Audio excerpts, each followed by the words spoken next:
So, Mike, I know you guys have an initiative on smart cities. Tell us, what is it? So we are very excited to announce that we just launched our newest initiative called Acela Gov. It is a global competition for cities of all sizes and all locations to compete for a vetted by global experts over almost a 6-month process, a pre-vetted, in this case, cybersecurity solution. As you know, we launched our Acela City program a few years ago, and that is a global smart city startup competition. And last year's winner is Black Sands, a cybersecurity solution that helps cities to protect themselves against the growing attacks. I'm sure you've heard of some of the more recent attacks. Baltimore, Atlanta, 5 days the city of Atlanta and its airport were shut down. Cost the city over $17 million. And what we're finding is that 70% of ransomware attacks are focused on state and local governments. Because what we're learning is that these cyber criminals realize that our governments, particularly at the state and local level, are just vulnerable. Black Sands has that solution. It has been, as I said, vetted globally by experts from the smart cities community.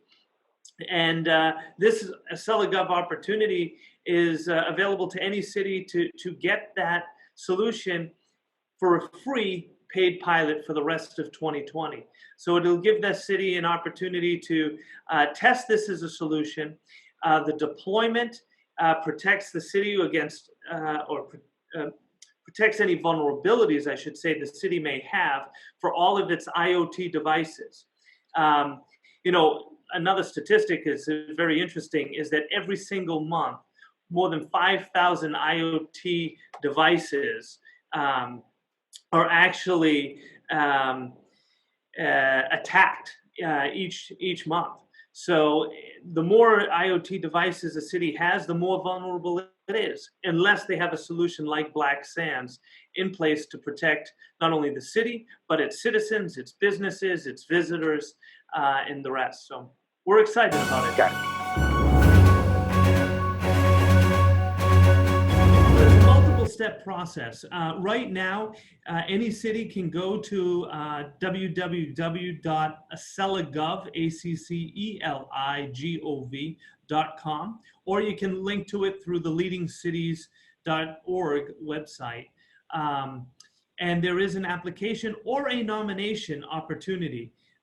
So if you are a city, you can apply. If you're a citizen or a business owner, or you work with cities and you know that there's a city that could benefit from this solution, you can nominate that city. So it's a pretty simple process. For those cities that do apply, there are multiple rounds. So we have general applications, semifinalists, finalists, and then the overall winner, which will be announced later this spring. Got it. And then the announcement, do they have to be present? We have not gotten through the process far enough to see, because this is open to cities from all over the world. So we're not yet sure how we'll handle the being present piece. Got it.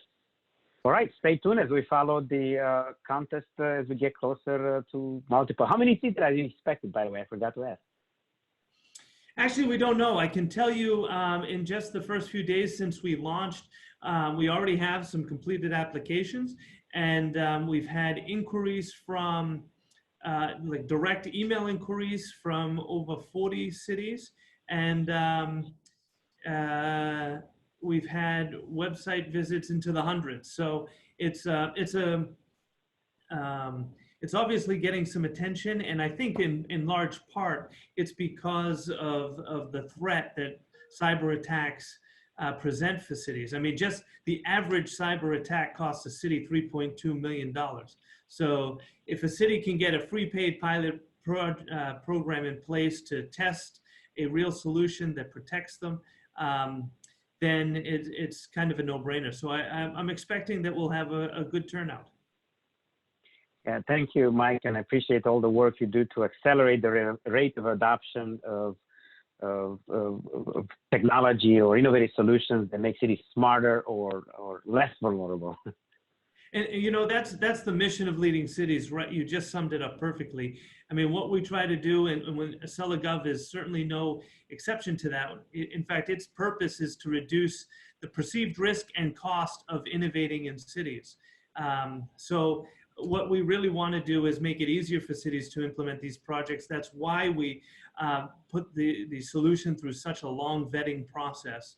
And in the end, it makes for a valuable experience, a stronger ecosystem, and a more secure, more safe, and ultimately a smarter city. Yeah, and we look forward to support you on that mission, Mike. Well, thank you very much. Thank you to IIoT World. I mean, you guys have been doing fabulous work, and we're glad to be working with you, making this entire ecosystem stronger.